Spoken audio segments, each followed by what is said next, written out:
Hello makers, the time has finally come and I'm going to give you some studio tours. These may be a little bit long because there's a lot that has gone on in the last 9 months.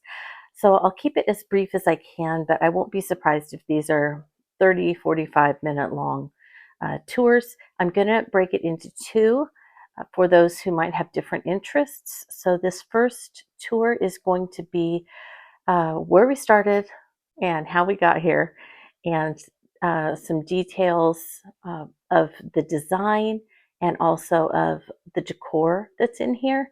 And then the second one that I post will be me opening the cupboards and you being able to see what's in them. So let's go ahead and get started with where did we begin? And we began with some pictures from this very vantage point, and so I want to start there. It all kind of began in early October of 2024 when I made this video and showed you guys what my studio looked like and where I had been creating for several years. And it was overwhelming. I was really struggling with just all the stuff that was around me, not having enough space to really organize and put things away properly and then get to it, and just boxes and boxes of product. And that's my basic gray cabinet. But just too much stuff, and it was really affecting my creativity and my outlook. And so on October 20th weekend, my mom came down and helped me start to clean up. I still had some deadlines and things through the early November, but she really helped me get a lot of things packed up and sorted through. And then on November 10th, my husband and I finished packing everything and taking everything out of the room. And it was all stacked in our dining room and our living room and our family room. And after each weekend, we started to have dinner on Sunday evenings or Sunday afternoons at our favorite British pub. And so that was kind of a little, something to keep us going. So the first few things we did were to fill all the holes, take out the carpet, and paint. And our first paint was too blue gray. We didn't want the blue tint. We wanted more of a stone color. So we actually ended up choosing the one on the far left and the far right. It's the same paint. We just wanted to see it next to the trim. And then we had to prep and actually float the floor to get it flat so that we could put in our vinyl flooring. That was really messy. And so once you pour this kind of runny concrete, then you have to kind of level it out. And we thought we got it level, and then we didn't. So then we had to sand down the high spots. And this was all over Thanksgiving weekend. My mom was helping, she was here. Then once that was all done in December, we put the moisture barrier down and we started just working after work each day, putting in a few lines of planks and getting the floor finished. And so by December 8th, the floor was finished and we started to move some of the uh, cabinets and things back in from the family room and the dining room. And then not much got done in December. My husband had a lot of overtime, so that took us right to Christmas Eve. And then over the New Year's break, we got the upper cabinets put in. And then on January 13th, I had heart ablation surgery, and so I was down and out for a little while. But while I was recovering in my Maker's Gonna Make socks, uh, my husband was continuing to work in the studio as best he could. He did get a lot of overtime, so that put us clear till February 10th before we started doing updates again. And so we got the closet done and that shiplap and the organization done all on that February 15th weekend. The next weekend, we got this whole corner done. And then it wasn't until the beginning of March that we got my table started because he was doing all the electrical and things like that for the TV. So all of that takes time. And I was slowly kind of moving some things in, but we really were trying to make sure that we had the right size of the table and the right setup for that and design. And then just a couple of days later, we had the glass delivered and it fit perfectly. My husband did a great job. And then I was working with two avocados signs on Etsy and trying to get a sign that said tell the story. The kitties were somewhat reticent, but they would come in and spend some time with us. And then on April 12th, my husband worked on the window treatment that I wanted. So that turned out great. And on April 22nd, I had my signs in. And so we put up the shelves and the signs so that I could start decorating and continuing to load the room. While I was loading and organizing things, I was still purging, so we took a huge load. This does not do it justice, this picture, but the whole truck is just full of stuff that I took and donated to Remainders. It's an art thrift store in Pasadena. And then our inauguration was July 11th of 2025 when my mom and I took a class together and we got to use the studio for the first time together the way it was intended and planned to be able to be used. We really have come a long way since we started 9 months ago, haven't we? So let's go ahead and just dive right in and look at what we've done. So obviously, I'm going to try and not move this as much as I can. I don't want to make you seasick and I don't want to make me seasick. So obviously, the whole center area of the studio has been reimagined, and I'm now using that space instead of just leaving it, for me to pile up boxes. How horrible was that? And here is the new vinyl flooring, and there's Leota. So she's venturing in. She's still not sure about the whole thing, but she comes and visits every once in a while. So it's good to see a beautiful girl. So I am so happy with this new table area and workspace. And then over here, this was where I used to work. So here are the cupboards that hold all kinds of things. This is my die cut center. I have decorated it with some things that I made in classes with Paula Cheney and that are special to me. And then this is a very special uh, piece that was sent to me by my friend Lori when my sister was in the last few weeks of her life. And so was very, very sweet to get it. And it's very meaningful. So I wanted to keep that in here as well. So that's some decor. And then up above, I took some still shots, so I think I will put those in here because I think they will be easier for you to see. But starting in the top left corner, I have this really cool kind of bell-shaped planter that my mom gave me, as well as the little crock that is sitting next to it. I bought the antique spindles. I like to use those to make little they're called Halloween pokes out of fabric and things like that. And so I also thought they looked cool just sitting around in some different things. The really fun little cart, I had to have it when I saw it. So I buy a lot of things from some vintage stores that sell on Instagram.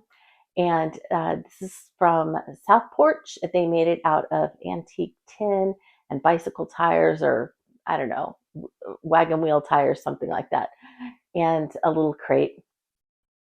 Next to it is my old vintage Tim Holtz Cropper Hopper ink, distress ink, and another little tin. And these I've had for years and years. And I used to actually store my distress inks in there before we added so many colors that they don't fit anymore.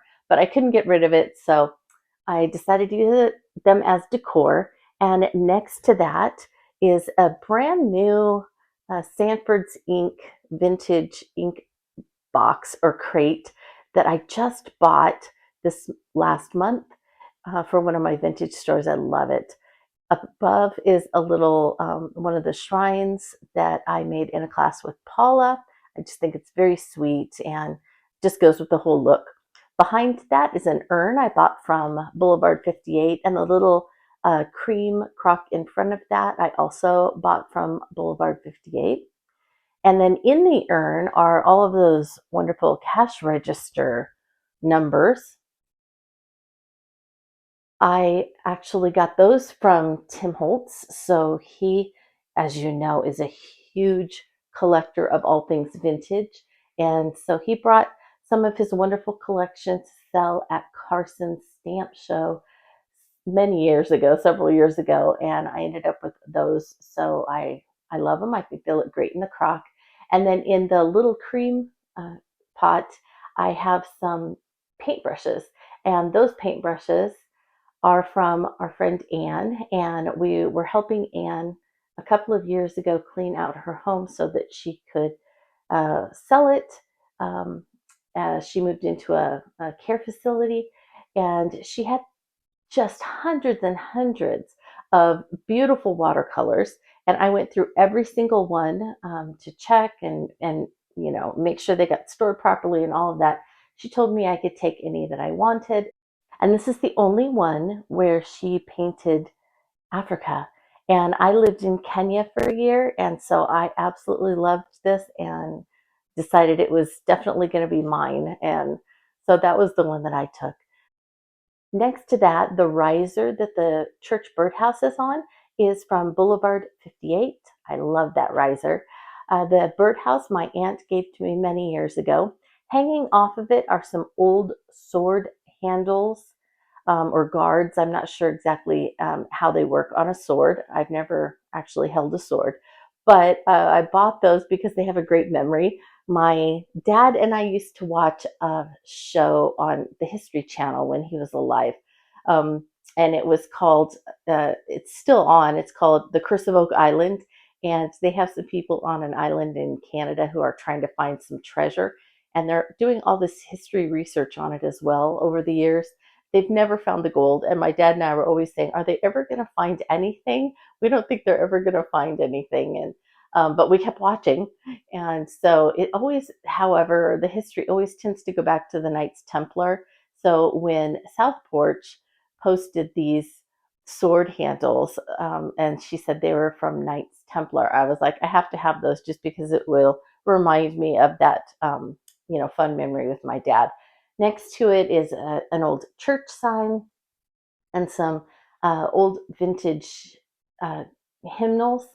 And so I love hymns, and we used to have church signs just like that in the church that I grew up in. And so I just loved it.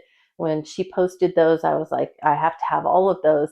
And then these wonderful crates on the end with the plant that I put coming out of it. Those are also from South Porch, and I just love their rusty crustiness. I think they're wonderful. So that's the decor on top of my die cut center. The only other piece of decor is my treats for the cats. So I have my basket of treats, and I made this with Tim Holtz eclectic elements and some cording. This is a type of basket that I used to make way back in the 80s, and so I learned it at the craft show. So moving over here, we did go ahead and put things around the window. And my husband also built a ledge on the windows, and the cats do like to sit there in it when I have it open. It's a little bit closed right now. Over here, I have another piece from my friend Lori that she sent me that's very sweet, and so I generally usually keep that on my wall.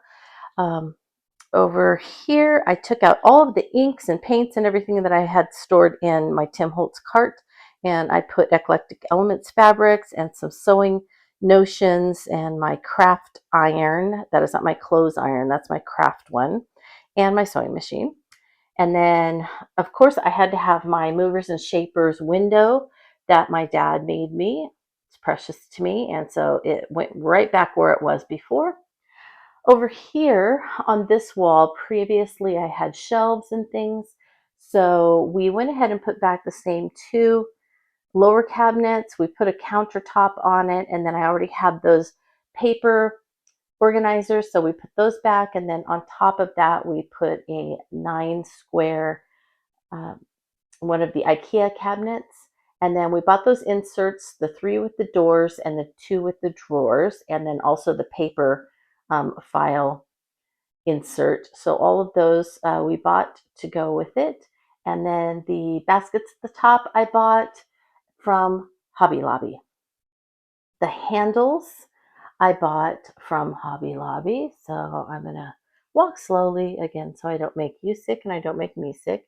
So these are the little handles. And what I did was just put some distress paint on those so you could see the pretty floral design. From this corner, you can see my workstation again.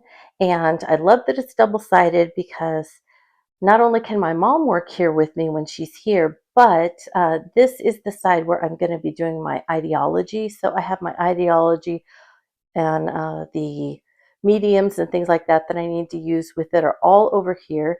These are Alex drawers. So I honestly listened when you made me suggestions, and I took those to heart and tried to decide which ones would best fit my working style, my creative style, and my space. And so I'm sure that you see many of the suggestions that many of you gave to me at work here in my studio. So the Alex drawers are one of them. Many people said that they loved having the Alex drawers, and I have found them to be really, really helpful. Great storage. They were easy to put together. Again, we got those from IKEA, and they were affordable. So we loved all of that. And on top, we just put a piece of melamine. My husband put the trim around it, which we painted. And then we got the glass just from a local glass supply. They uh, they made it to the size that we wanted. They brought it over and they installed it for us. So it was really very simple to do. So if you want to make your own, island, this was really very affordable and worked with my budget. And I had a pretty tight budget to do this. So above my table or my workspace, I have my inks in the colors, and then the neutral inks are in my Alex drawers because I use those more than the colors. And then I have some decor pieces. Of course, I have my distress pins. I've lost one, but I'm hoping to find it in the boxes that I still have left. And then this is my version of my velvet trim spool make that I made for Tim Holtz Ideology when he released those velvet trims. And I made a version of that that's a little bit different. So this was the first version I made, and I liked the length of it. And so I saved that box until I had time to make my own. And so that's in my room here. And then up above, I have my tell the story. So let me go ahead and zoom in a little bit here. And on my TV, I have this. I thought I'd put this on while I was talking through here. This is what I have on all the time when I'm creating, and that is Disney live streams. It's just the easiest thing to put on. I don't really have to think about what's on my TV. It feels like I'm at the parks, and I don't have to stand in line or be hot or be cold or be wet or anything like that. I can just enjoy the parks and from the, comfort of my own home. So that's what that is. And like I said, that's usually what's on. So you're getting the full feel of the uh, Plays Well with Paper Studio.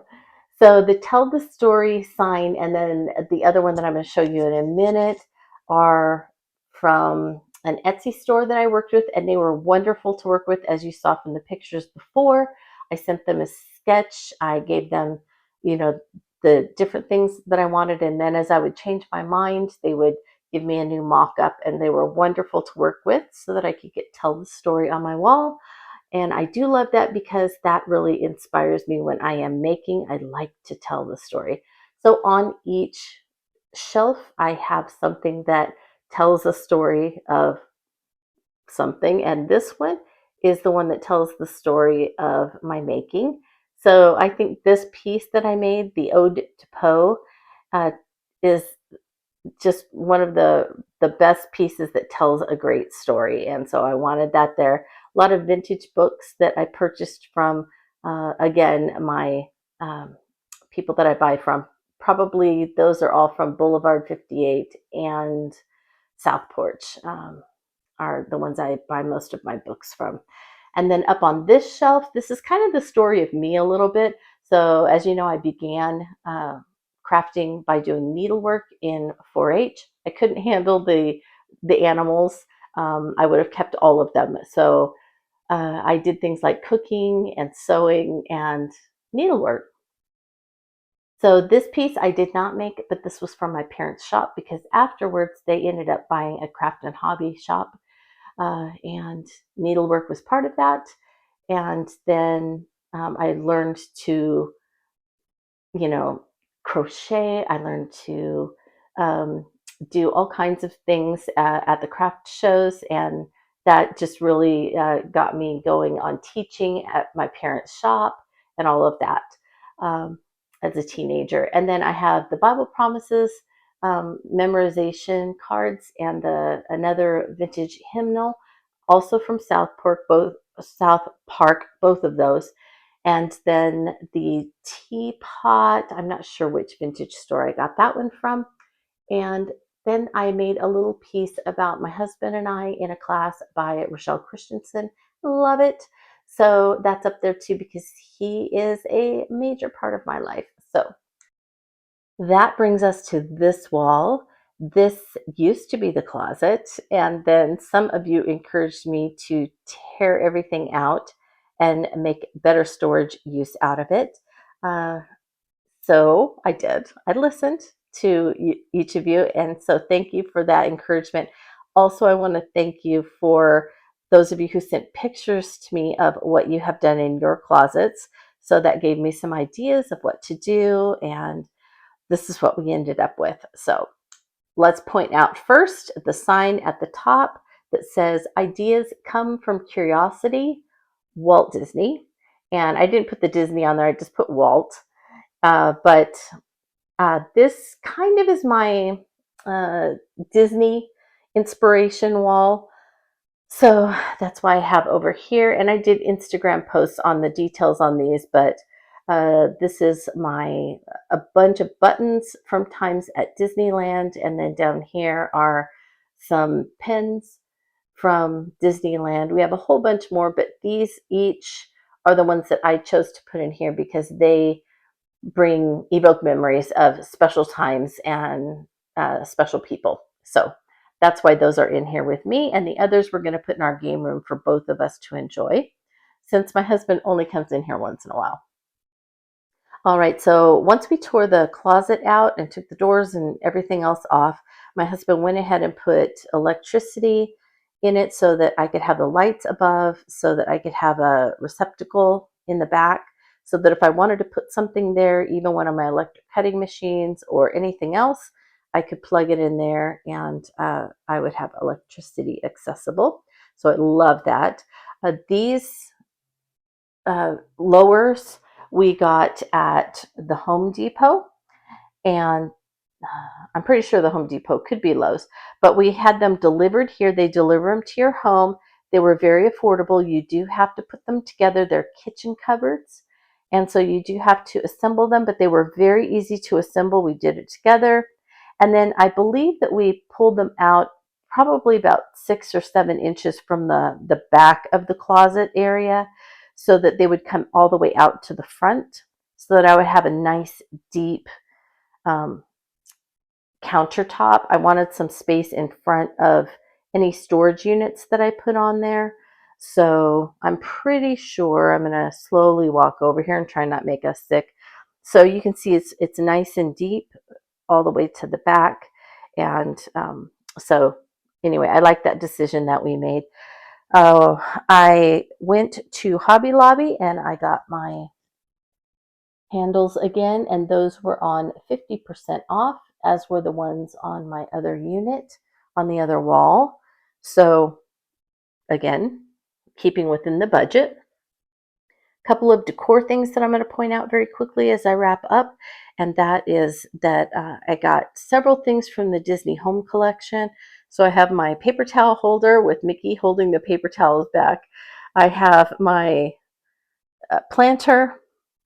These coasters are used as coasters, but a lot of times I will just pull one and I'll put things in it like beads or brads or sequins or something like that that I'm putting on cards. And that way they don't just roll all over the place. Then I can just pick them up out of here. So I use those quite often for that. I have a couple of things that I got from the Walt Disney Studios when we did a tour there. And then over here, very slowly, this is from the Disney Home Collection. If you look, you can see some little Mickeys on it. So that was actually a dog bowl. I didn't realize it until I got home, but I thought it would be good for just stacking up some tall things like my distress sprayers when I need them.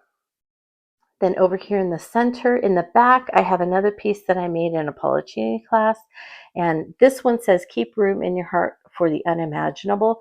And I just felt like it looked like something that would be in a Main Street window with all the wonderful vintageness about it and the way that they decorate. So I love having that there. And then up on the second shelf is this has two things that I made.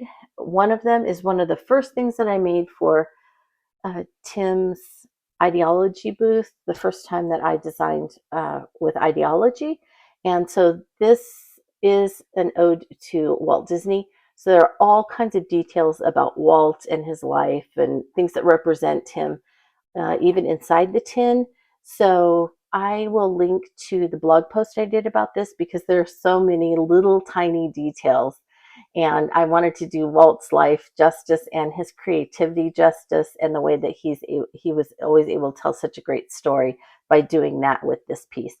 This was when Tim released the Sizzix village in the Thinlets, and so I made this Toad Hall, and the inspiration was from Disneyland's Storybook Land canal boats. And so my husband and I went down, we rode the canal boats. I took a bunch of pictures of Toad Hall, and then I tried to do my best to recreate it with Tim's Village series. And I think it was pretty successful. I love it. It does light up. So when I want to, I can just turn on the tiny lights and enjoy that. A couple of vintage things here. So this 28 I got from Tim's Carson sale.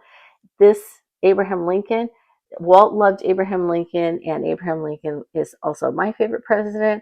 So I have actually had that printer's block for a long time, and so I just thought it would fit there perfectly. And then up at the top are just a couple of pictures of some times at Disneyland, some special things at Disneyland that I wanted to have framed, and I had them hanging in my old studio, and so I put them back in here.